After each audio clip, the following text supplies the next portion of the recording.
হিন্দু ধর্মের ছেলে মেয়েরা বৈষ্ণবকে বড় নিন্দা করে। এই বৈষ্ণব তাই করেছে, অমুক বৈষ্ণব তাই করেছে। বৈষ্ণব নিন্দা করা সহজ, কিন্তু বৈষ্ণব হওয়া বড় কঠিন। তুমি যে বৈষ্ণব নিন্দা করছো, তা তুমি 6টা মাস তিলক কাটো, একাদশী করো, নিরামিষ খাও, চাতুর্মাস ব্রত পালন করো, নিয়ম সেবার ব্রত পালন করো, তোমার চেহারা থাকবে না, তোমার মুখ দেখা যাবে না। বৈষ্ণব নিন্দা করা সহজ, কিন্তু বৈষ্ণব হওয়া বড় কঠিন।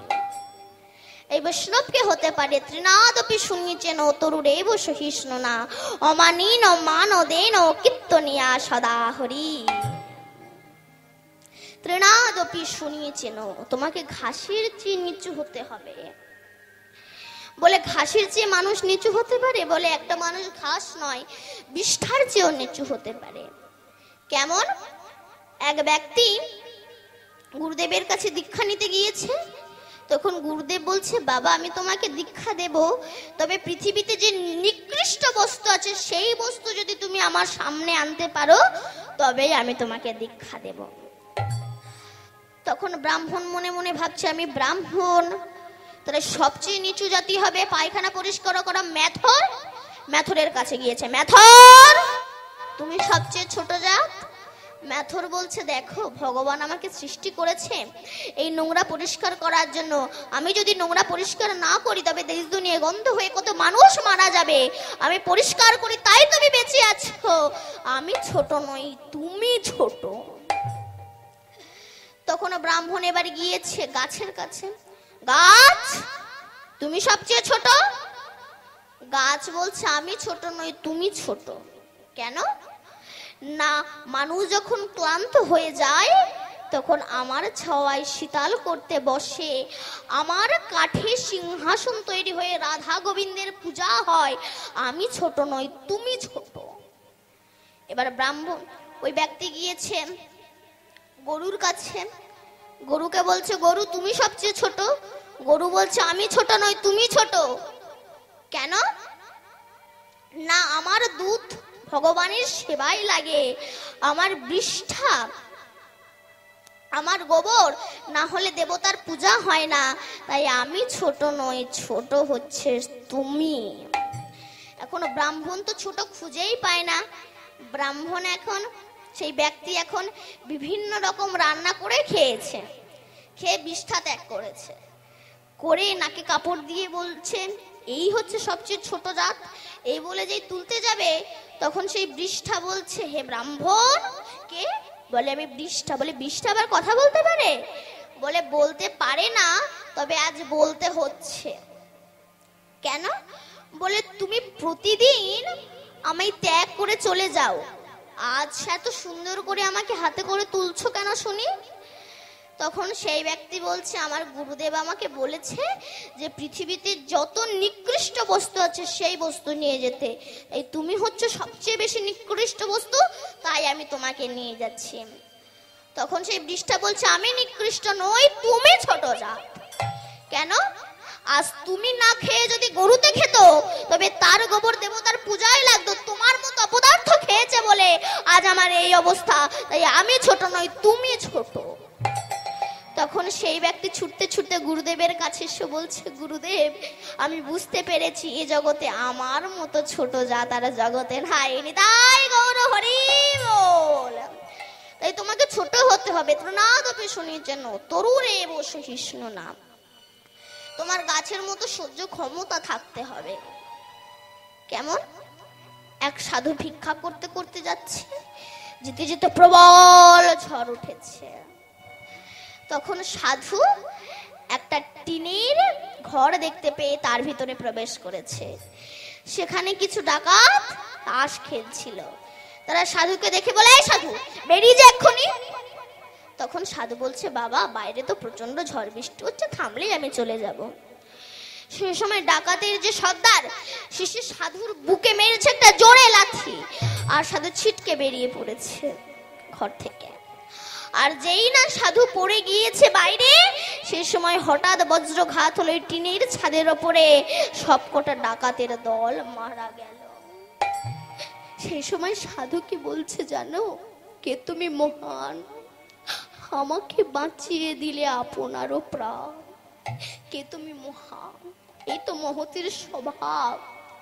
তোমাকে গাছের মতো সহ্য ক্ষমতা হতে হবে। তাহলে ত্রিনাদপি শুনিয়েছেন তোর রেব সহিষ্ণু না অমানীন মানদেন। নিজেকে বেশ উচ্চ জায়গায় রাখলে হবে না, যে আমি এই করতে পারি, আমি ওই করতে পারি, এই জায়গায় রাখলে হবে না। নারদ একদিন কৃষ্ণকে বলছে, কৃষ্ণ তুমি বলো যে আমাকে চাই আমি তাকে চাই, যে আমাকে না চাই আমি তাকে না চাই। তা দুর্যোধনরাও তো তোমাকে চেয়েছে আর অর্জুনরাও তো তোমাকে চেয়েছে, তবে তুমি অর্জুনদের দলে গেলে আর এদিকে দুর্যোধনদের দলে এলে না কেন? তখন ভগবান বলছে, জানো ওদের হৃদয়ে সেই ভক্তিটুকু নেই, এই কারণে ওরা ছোট হতে জানে না, এই কারণে। নারদ বলছে, তোমার কাছে কোনো প্রমাণ আছে? তখন ভগবান বলছে, নারদ তোমাকে আমি 3টে ফুলের মালা দিচ্ছি। একটু হচ্ছে পারিজাত ফুলের মালা, একটু হচ্ছে গোলাপ ফুলের মালা, আর একটু হচ্ছে গাঁদা ফুলের মালা। তুমি প্রথমে দুর্যোধনদের কাছে গিয়ে জিজ্ঞাসা করবে তাদের মধ্যে উত্তম কে। যে উত্তম হবে তার গলায় পারিজাত ফুলের মালা পরিয়ে দেবে, যে মধ্যম হবে তার গলায় গোলাপ ফুলের মালা পরিয়ে দেবে, আর যে অধম হবে তার গলায় গাঁদা ফুলের মালা পরিয়ে দেবে। কি কি বললাম? উত্তমের গলায় পারিজাত ফুলের মালা, মধ্যমের গলায় গোলাপ ফুলের মালা, আর অধমের গলায় গাঁদা ফুলের মালা। তারপরে তুমি যুধিষ্ঠিরদের কাছে যাবে, সেখানে গিয়ে জিজ্ঞাসা করবে কে উত্তম, কে মধ্যম, আর কে অধম। তারপরে তুমি আমার কাছে আসবে। তাই আজ নারদ চলেছে দুর্যোধনের গৃহে, মুখে কৃষ্ণ নাম নিয়ে, কৃষ্ণ কেশব কৃষ্ণ কেশব সুধা মাখা এই নাম হরি নাম, মধু মাখা এই নাম। কৃষ্ণ কেশব কৃষ্ণ কেশব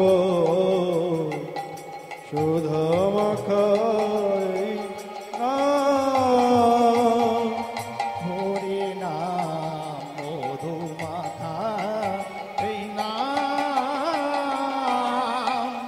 জপরে জপরে জপরে রসনা, জপরে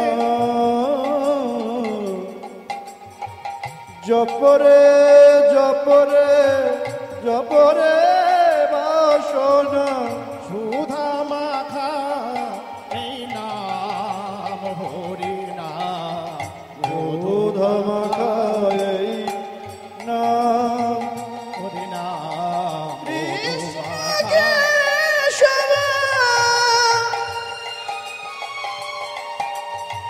কৃষ্ণ কেশব সুধা মাখা এই নাম, হরি নাম সুধা মাখা এই নাম। কৃষ্ণ কেশব কৃষ্ণ কেশব সুধা মাখা এই নাম, হরি নাম মধু মাখা এই নাম, হরি নাম সুধা মাখা কৃষ্ণ নারায়ণ নারায়ণ নারায়ণ। গিয়ে দেখছে দুর্যোধন সিংহাসনে বসে আছে। কি ব্যাপার হে নারদ ঋষি, হঠাৎ আপনি আমার গৃহে এসেছেন? তখন নারদ বলছে, আচ্ছা দুর্যোধন বলো তো তোমাদের মধ্যে উত্তম পুরুষ কে? বলে, কেন আমি হচ্ছে উত্তম পুরুষ? তা তুমি হঠাৎ এমন প্রশ্ন জিজ্ঞাসা করছো কেন? বলে, শোনো তোমাদের মধ্যে যে উত্তম তার গলায় আমি পারিজাত ফুলের মালা পরিয়ে দেব, যে মধ্যম তার গলায় আমি গোলাপ ফুলের মালা পরিয়ে দেব, যে অধম তার গলায় আমি গাঁদা ফুলের মালা পরিয়ে দেব। তা বলো তোমাদের মধ্যে উত্তম কে? বলে, কেন আমি হচ্ছে উত্তম ব্যক্তি, দিন আমার গলায় পারিজাত ফুলের মালা পরিয়ে দিয়ে। বলে, দিচ্ছি, তা তুমি যদি উত্তম হও তোমাদের মধ্যে মধ্যম কে? বলে কেন, আমার ভাই দুঃশাসন, তার গলায় গোলাপ ফুলের মালা পরিয়ে দিন। বলে দিচ্ছি। তুমি যদি উত্তম হও, তোমার ভাই যদি মধ্যম হয়, তোমাদের মধ্যে অধমটা কে? বলে অধম হতে যাব কেন, অধম নেই। নারদ বলছে তখন মালাও নেই। হে বলে নারদ চলে এসেছেন। এবার গিয়েছে পঞ্চ পাণ্ডবের দরজায়। তখন যুধিষ্ঠির কাছে গিয়েছে। যুধিষ্ঠির পঞ্চ পাণ্ডব চোখের জলে নারদ ঋষির চরণ ধৌত করে দিয়েছে। তখন নারদ ঋষি বলল, যুধিষ্ঠির আমি 3টে ফুলের মালা এনেছি, পারিজাত ফুলের মালা, গোলাপ ফুলের মালা আর গাঁদা ফুলের মালা। তা তোমাদের মধ্যে যে উত্তম পুরুষ হবে তার গলায় আমি পারিজাত ফুলের মালা পরিয়ে দেব, যে মধ্যম হবে তার গলায় আমি গোলাপ ফুলের মালা পরিয়ে দেব, যে অধম হবে তার গলায় আমি গাঁদা ফুলের মালা পরিয়ে দেব। বলো তোমাদের মধ্যে উত্তম ব্যক্তি কে? তখন যুধিষ্ঠির করজোর করে বলছে, যিনি আমাদের মধ্যে উত্তম ব্যক্তি তিনি এখন আমাদের মধ্যে নেই, তবে তিনি সিংহাসনে বসেন, তিনি হচ্ছেন আমার ভগবান শ্রীকৃষ্ণ। মালাটা দিন, আমি রেখে দিচ্ছি সিংহাসনে, তিনি আসলে আমি তানার গলায় পরিয়ে দেব, বলবো যে নারদ ঋষি পাঠিয়েছেন। আচ্ছা তোমার কৃষ্ণ যদি উত্তম হয় তোমাদের মধ্যে মধ্যম পুরুষকে? যুধিষ্ঠির বলছে মালাটা দিন, আমি তার গলায় পরিয়ে দিয়ে প্রমাণ করতে চাই তিনি হচ্ছেন আমাদের মধ্যে মধ্যম পুরুষ। এই বলে নারদ ঋষির হাত থেকে ওই গোলাপ ফুলের মালাটা নিয়ে নারদ ঋষির গলায় জড়িয়ে দিয়ে বলছে, আমার ভগবান হচ্ছে উত্তম পুরুষ আর আপনি হচ্ছেন আমাদের মধ্যে মধ্যম পুরুষ। তখন নারদ বলছে, আচ্ছা তোমাদের মধ্যে অধম পুরুষকে? তখন যুধিষ্ঠির মাথাটা নিচু করে বলছে, আমি হচ্ছি অধম। তাইকে ছোট হতে হবে। তাই বলছে, ত্রিনাদপি শুনিছেন তরুরেব সহিষ্ণুরা অমানীন মানদেন কীর্তনিয়া সদা হরি নিদায় গৌর সিদ্ধনাথ প্রেমানন্দে হরি হরি বল। তাই ফুল বলছে, আমার কুসুম জনম আজ ধন্য হয়ে গেল। যখন কুরুক্ষেত্রের মাঠে যুদ্ধ হয়ে গেল, কৃষ্ণ গিয়ে দাঁড়িয়েছিল কুন্তির কাছে, পিসিমা এবার আমি যাই। কুন্তি বলল, বাবা তুই গেলে তো আর ফিরে আসবি না, তোর কাছে একটা জিনিস চাইবো, দিবি বাবা? কৃষ্ণ বলেছিল, বলো পিসিমা। তখন কুন্তি বলেছিল, কৃষ্ণ রে, তুই যতবার আমাকে পৃথিবীতে জন্ম দিবি ততবার আমাকে দুঃখ জ্বালা যন্ত্রণা ব্যথা বেদনা দিয়ে তুই আমায় জন্ম দিবি। কৃষ্ণ বলল, পিসিমা তুমি আর কত কাঁদবে? কি বাবা, কুন্তি কাঁদিনি? যেদিনে তুমি তোমার বড় ছেলে কর্ণকে জলে ভাসিয়ে দিলে সেদিনে তুমি কেঁদেছিলে। যেদিন তোমার স্বামী পাণ্ডু মারা গেল সেদিনে তুমি কেঁদেছিলে। যেদিনে তুমি পঞ্চ পাণ্ডবকে নিয়ে গান্ধারীর ঘরে দাসীবৃত্তি করেছিলে সেদিনও তুমি কেঁদেছিলে। যেদিন তোমার চোখের সামনে তোমার বড় ছেলে কর্ণ মারা গেল সেদিনও তুমি কেঁদেছিলে। আর তুমি কত কাঁদবে পিসিমা? কুন্তি বলেছিল, কৃষ্ণ রে, যেদিন আমি আমার ছেলেকে জলে ভাসিয়ে দিয়েছিলাম সেদিন আমি কেঁদেছিলাম, কিন্তু আমার পাশে কেউ ছিল না, ছিলিস একমাত্র তুই। যেদিন আমার স্বামী পাণ্ডু মারা গেল সেদিনও আমি কেঁদেছিলাম, কিন্তু আমার পাশে কেউ ছিল না। যেদিন আমি আমার 5টা ছেলেকে নিয়ে দিদির ঘরে দাসীবৃত্তি করলাম সেদিন আমি কেঁদেছিলাম, কিন্তু আমার পাশে কেউ ছিল না, ছিলিস একমাত্র তুই। যেদিন আমার বড় ছেলে কর্ণ মারা গেল সেদিনও আমি কেঁদেছিলাম, কিন্তু আমার পাশে কেউ ছিল না, ছিলিস একমাত্র তুই। কিন্তু আজ আমি হয়েছি রাজমাতা, আমাদের কোনো কিছুর অভাব নেই, কিন্তু যে সুখে কৃষ্ণ নেই আমি চাই না ওই সুখ। ফিরিয়ে দে, ফিরিয়ে দে আমার কষ্ট, ফিরিয়ে দে আমার দুঃখ, ফিরিয়ে দে আমার জ্বালা যন্ত্রণা। কৃষ্ণ রে, আর একটা জিনিস চাইবো, দিবি বাবা? বলো পিসিমা। তুই আমার সামনে একবার দাঁড়া, আমি তোর এই ভুবন মঙ্গল রূপ দর্শন করে তোকে আমি একটু প্রণাম করতে চাই। তখন কৃষ্ণ বলছে, পিসিমা তুমি আমার চেয়ে বড়, আমি তোমার ছোট, তুমি আমাকে প্রণাম করবে? ওরে তুই পুরুষ বলে তোকে প্রণাম করব, আমি একা পুরুষ, জগতে আর পুরুষ নেই আছে, তারা হচ্ছে নকল পুরুষ আর তুই হচ্ছিস আদি পুরুষ, তাই আমি তোর চরণে প্রণাম করতে চাই। কৃষ্ণ রে, জগতে তোকে সবাই দেখে, কেউ তোকে চিনতে পারে না।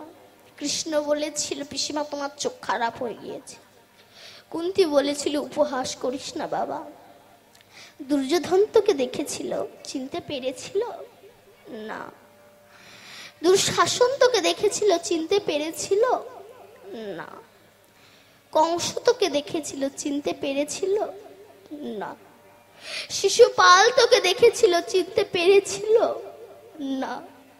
তোর পিতার নন্দ তোকে দেখেছিল, চিনতে পেরেছিল? যদি চিনতে পারতো, নন্দিনী পাদুকাকে তোর মাথায় তুলে দিয়ে বলতে পারতো, গোপাল যা পাদুকা দুটো গৃহে পৌঁছে দিস। তোর মা যশোদা তোকে দেখেছিল, যদি যশোদা তোকে চিনতে পারতো, সামান্য নবনীর তরেকে তোকে বাঁধতে পারতো? বল, জগতে তোকে সবাই দেখে, কেউ তোকে চিনতে পারে না রে। এই জায়গাটাই কুন্তী নিজের বেদনার কথাটা বলেছিলাম। আমি এসেছি হে প্রভু তোমারি চরণে,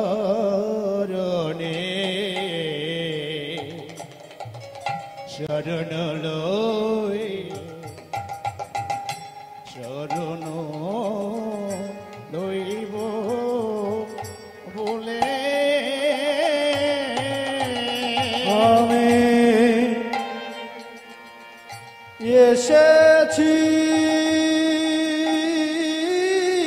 হে প্রভু তোমার চরণে,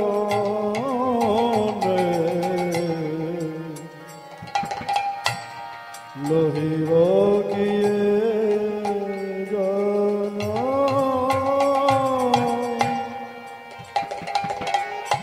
না জানি সাধন আমি অভাজন, লহে আমারে তুলে। আমি না জানি সাধন,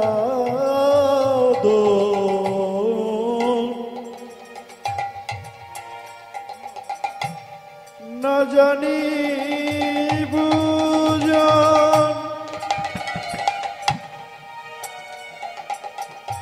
লহে আমায় বুক মাঝে, এসেছি হে প্রভু তোমারি চরণে, শরণ লইব বলে আমি শরণ লইব বলে আমি এসেছি প্রভু হে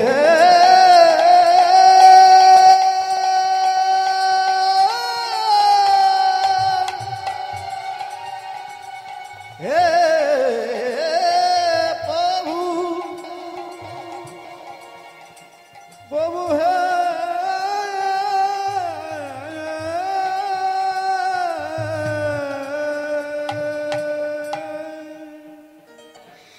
কৃষ্ণ মনে মনে ভাবলো, আরো বেশিক্ষণ থাকলে পিসিমা আরো কিছু বলে দেবে। তাই দাদা যুধিষ্ঠিরকে বলল, দাদা তুমি সিংহাসনে বসো।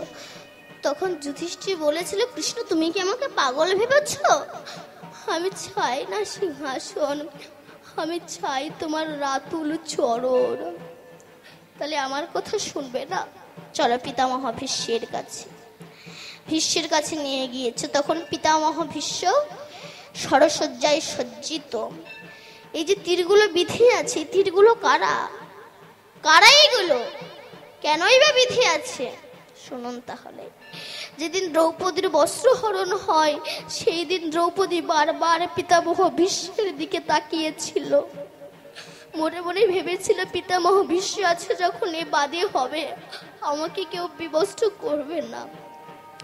কিন্তু পিতামহ ভীষ্ম সেখানে কিছুই বলেনি। তাই দ্রৌপদী যতবার পাক খায় আর ওই দাদুর দিকে তাকিয়ে আয় বলে, দাদু যেমন তুমি আজ কোনো প্রতিবাদ করলে না, অভিশাপ দিচ্ছি তোমায়। আমার এই এক একটা চোখের জলের ফোঁটা এক একটা তীর হয়ে তোমার দেহের ভিতরে ঢুকে আমার থেকেও তোমাকে বেশি কষ্ট পেতে হবে। এই তীরগুলো বিধে আছে। কৃষ্ণ বলল, যাও দাদুর কাছ থেকে কিছু রাজনীতি শিখে এসো। তখন যুধিষ্ঠির গিয়ে বলছে, দাদু তুমি তো চলে যাচ্ছ, আমাদের কিছু শিখিয়ে দিয়ে যাও। তখন দাদু বলছে, বাবারে অন্যায়কে জীবনে প্রশ্রয় দিবি না। পেছন থেকে সেই সময় দ্রৌপদী হেসে উঠেছিল, তোমার মুখে কথা শোভা পায় না। যেদিন লোকের মাঝে তোমার ঘরের কুলবধূকে বিবস্ত্র করছিল, সেদিন তুমি অন্যায়কে প্রশ্রয় দিয়েছিলে কেন? আজ তুমি শেখাচ্ছ। দ্রৌপদী, আমি অহংকার ব্যক্তির অন্ন খেয়েছিলাম। অহংকার ব্যক্তির অন্ন খেলে দেহ অহংকারের রক্ত জন্মায়। আমি দুর্যোধনের অন্ন খেয়েছিলাম বলে আমি প্রতিবাদ করতে পারিনি। তবে আজ কেন করছো? বুঝলে না, ওই তীরের আঘাতের ফলে সব বদরক্ত ঝরে গিয়েছে। আজ আমি পবিত্র হয়ে গিয়েছি। দ্রৌপদী, তুমি আমাকে ক্ষমা করে দিও। কৃষ্ণ বলল, যাও দাদুকে প্রণাম করে এসো। তখন সবাই প্রণাম করছে। মহাত্মা ভীষ্মের চোখ দিয়ে ধারা প্রবাহিত হচ্ছে। অর্জুন বলল, দাদু মূর্খেরা মৃত্যু ভয়ে কাঁদে, তুমি কেন কাঁদছো? বাবারে, আমি মৃত্যু ভয়ে কাঁদছি না, তবে তোমার চোখে ওই যে জল। বিশ্বদেব বলছে, নাতি রে, সবাই তো এলো, যার আসার কথা ছিল সে তো এলো না। তখন অর্জুন বলছে, দাদু কার আসার কথা ছিল? বলল, কৃষ্ণ। অর্জুন বলল, দাদু সে কি তোমায় কথা দিয়েছিল? মৃত্যুর সময় সে তোমার কাছে আসবে। হ্যাঁ দিয়েছিল। কবে, কখন, কিভাবে? তখন বিশ্বদেব সবকিছু বলছে। কুরুক্ষেত্রের মাঠে 5 দিন যুদ্ধ হয়ে গিয়েছে। একদিন সন্ধ্যাবেলা দুর্যোধন দাদুর কাছে এসে বলেছিল, দাদু, ও দাদু, তুমি আমার খাও, আমার পারো, আমার অন্নে প্রতিপালিত হচ্ছ, আমার এতগুলো ভাই মরে যাচ্ছে, তুমি দেখতে পাচ্ছ না? বিশ্বাসঘাতক। তখন ভীষ্মদেব বলল, দুর্যোধন, দুটো অন্ন খাওয়াস বলে আমায় এত বড় বাক্যে জর্জরিত করলে? ভীষ্ম বলছে, বাবা আমাকে দুটো অন্ন খাওয়াস বলে এত বড় বাক্যে জর্জরিত করলে? ঠিক আছে, আজ রাত 12টার সময় আমি গঙ্গাপুত্র ভীষ্ম পদ্মাসনে নয়ন মুদ্রিত করে বসবো, আর তোর স্ত্রী ভানুমতিকে তুই আমার কাছে পাঠিয়ে দিবি আর রাত 12টার সময়। আর তোর স্ত্রীর মাথায় আমি এমন আশীর্বাদ দেব, তোর আর কোনো ভাই মরবে না। দুর্যোধনের মনে আর আনন্দ সয় না, বাড়ি গিয়েছে। স্ত্রী ভানুমতিকে বলছে, ভানুমতি আর হাতের শাঁখা ভাঙতে হবে না, শীতের সিঁদুর মুছতে হবে না, আর কোনো ভাইও মরবে না, তুমি যাও দাদুকে প্রণাম করে এসো। তখন ভানুমতি বলছে, তোমার কি মাথা খারাপ? এই রাত 12টার সময় আমি একা মেয়ে মানুষ তোমার দাদুকে প্রণাম করতে যাব? আমি পারবো না। এদিকে ভানুমতি যাবে না, এ তো দাদু জানে না। কৃষ্ণ মনে মনে ভাবলো, এই সুযোগে যদি আমি দ্রৌপদীকে ভানুমতি সাজিয়ে নিয়ে যাই, দ্রৌপদীর আর কোনো স্বামী মরবে না। আমার কৃষ্ণ গিয়েছে দ্রৌপদীর দরজায়। দ্রৌপদী, দ্রৌপদী, দ্রৌপদী বলল, কে এত সুধামাখা কণ্ঠে আমায় দ্রৌপদী বলে ডাকছে? দরজাটা খুলে দেখছে কৃষ্ণ। কৃষ্ণ সখা, এত রাতে দিলে দেখা, কিন্তু কেন? চলো আমার সাথে। কোথায়? আমি যাব যেথায়। কৃষ্ণ দ্রৌপদীর হাত ধরে পিতামহ ভীষ্মের দরজায় এনেছে। ভগবান মনে মনে ভাবছে, আজ একটু সুবর্ণ সুযোগ হয়েছে, আজ একটু আমি ভক্তের চরণ ধুলা নিতে পারবো। দ্রৌপদীর কাছে চাইলে তো দ্রৌপদী দেবে না। আমি দ্রৌপদীকে বলবো, দ্রৌপদী তুমি জুতো খুলে রেখে যাও, নইলে খটখট শব্দ হবে, দাদুর ধ্যান ভাঙতে পারে। আর যখন দ্রৌপদী জুতো খুলে রেখে চলে যাবে, সেই সময় আমি দ্রৌপদীর ওই খরম জোড়া বক্ষে ধরে আমি আমার আশা পূর্ণ করে নেব। দ্রৌপদীকে বলল, দ্রৌপদী জুতো খুলে রেখে যাও, নইলে খটখট শব্দ হবে, দাদুর ধ্যান ভেঙে যাবে।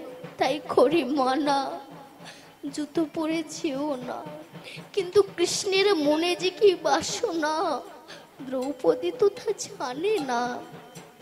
তাই জুতো খুলে রেখে চলে যায়। আর সেই সময় ভক্তের জুতো ভগবানের হৃদয়ে ধরায়। যারা চরণ ধরে জগৎ কাঁদে, নদী যায় সাগরের কাছে, আজ সাগরও চলেছে নদীর কাছে।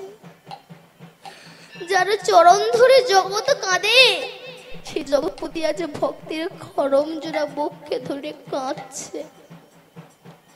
দ্রৌপদী পেছনে তাকিয়ে দেখলো কৃষ্ণ আমার খরম জোড়া বক্ষে নিয়ে কাঁদছে। তখন দ্রৌপদী বলল, কৃষ্ণ তুমি আমার খরম জোড়া বক্ষে নিয়ে কাঁদছো কেন? তখন কৃষ্ণ বলেছিল, দ্রৌপদী মনে বড় ইচ্ছা ছিল একটু ভক্তের চরণ ধুলা সর্ব অঙ্গে মাখবো, কিন্তু অপরাধের ভয়ে, পাপের ভয়ে কেউ দিতে চায় না। তাই তোমার এই খরম জোড়া বক্ষে ধরে আমি আমার আশা পূর্ণ করে নিচ্ছি। দ্রৌপদী বলল, যদি চরণের দরকার ছিল আমায় বললে না কেন? বললে কি করতে? আমি আমার চরণ দুখানা তোমায় দিয়ে দিতাম, তোমার অপরাধ হতো না দ্রৌপদী। দ্রৌপদী বলছে, কৃষ্ণ সেই শিশুকাল থেকে দেহ মন প্রাণ যৌবন সব তোমার চরণে অর্পণ করেছি। দেহ যদি তোমার হয়, চরণ তো আমার না। তোমার চরণ তুমি ধরে কাঁদবে, তাতে আমার অপরাধটা কোথায়? কৃষ্ণ বললে, যাও দাদুকে প্রণাম করে এসো। দ্রৌপদী গিয়ে যেই না দাদুর পায়ে হাত দিয়েছে, দাদু তখন ভানুমতি মনে করে মস্তকে হস্তার্পণ করে বলছে, তোমার শীতের সিঁদুর এবং হাতের সাক্ষ্য অক্ষয় থাকবে। দ্রৌপদী বলল, যেন দাদু তাই হয়। তখন দ্রৌপদীর কণ্ঠের স্বর শুনে ভীষ্মদেব বলছে, তুমি কে? দাদু আমি পাঞ্চালী। পাঞ্চালী? দ্রৌপদী তুমি এখানে? এখানে তো তোমার আসার কথা নয়, এখানে তো আসার কথা ছিল ভানুমতির। আর এই কথা আমি জানি আর দুর্যোধন জানে, তুমি জানলে কি করে? দাদু তুমি ভাবছো তুমি আর দুর্যোধন জানো, দাদু আর একজনও জানেন, তা তুমি জানো না। কে? কৃষ্ণ। কোথায় সে? তোমার দরজায় ভেতরে আসলো না কেন? দাদু এই জগতে যত যত ঘর আছে, সবার দরজায় আমার কৃষ্ণ ভগবান দাঁড়ায় রয়েছে। যে ডাকে তার ঘরে যায়, যে ডাকে না তার ঘরে তো যায় না। দাদু তুমি কি প্রাণ ভরে একবার তাকে ডেকেছ যে সে তোমার ঘরে আসবে? দাদু বিশ্বদেব ছুটে গেলেন দরজায়, গিয়ে দেখছে কৃষ্ণ দাঁড়িয়ে আছে। বিশ্বদেব বলল, কৃষ্ণ বরটা তো তুমি চুরি করে নিয়ে নিলে, তা আমায় কিছু দেবে না? তখন কৃষ্ণ বলল, বলো কি চাও?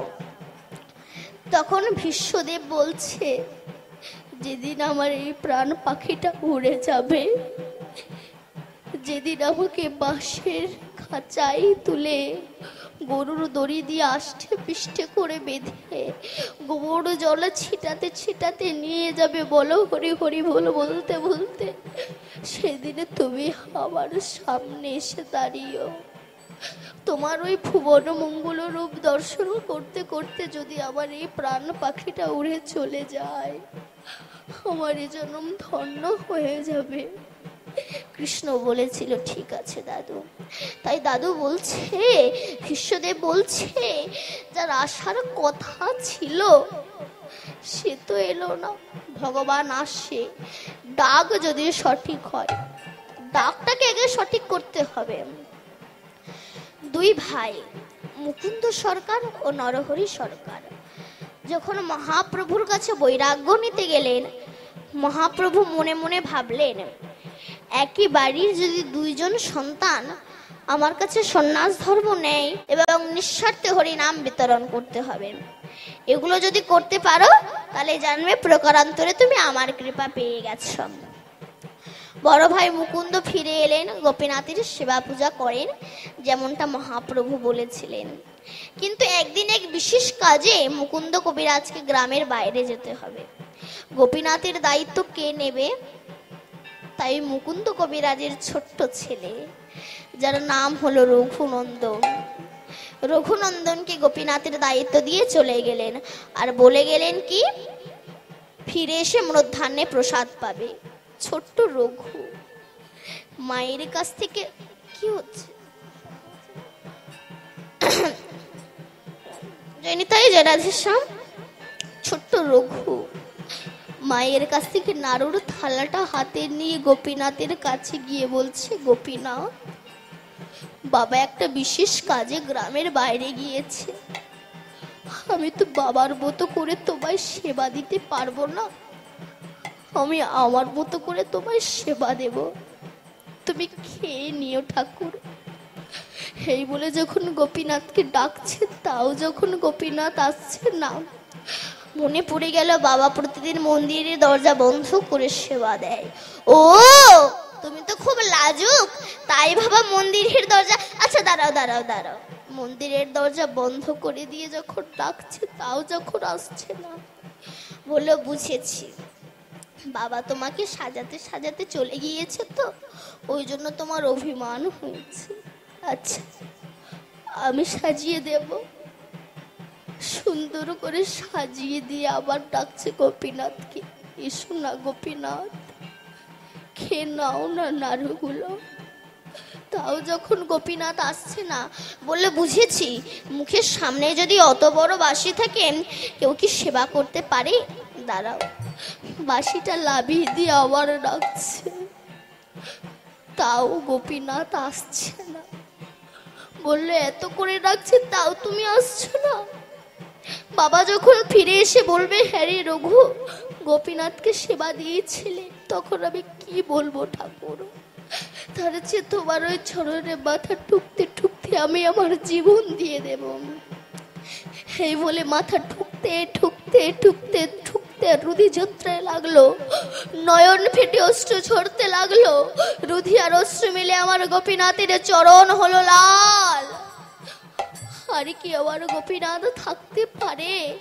মনে মনে বলছে, যদি আমার কাছে এই ছেলেটার কোনো কিছু হয়ে যায়, এ জগতের মানুষ বলবে না হে কৃষ্ণ করুণার সিন্ধু।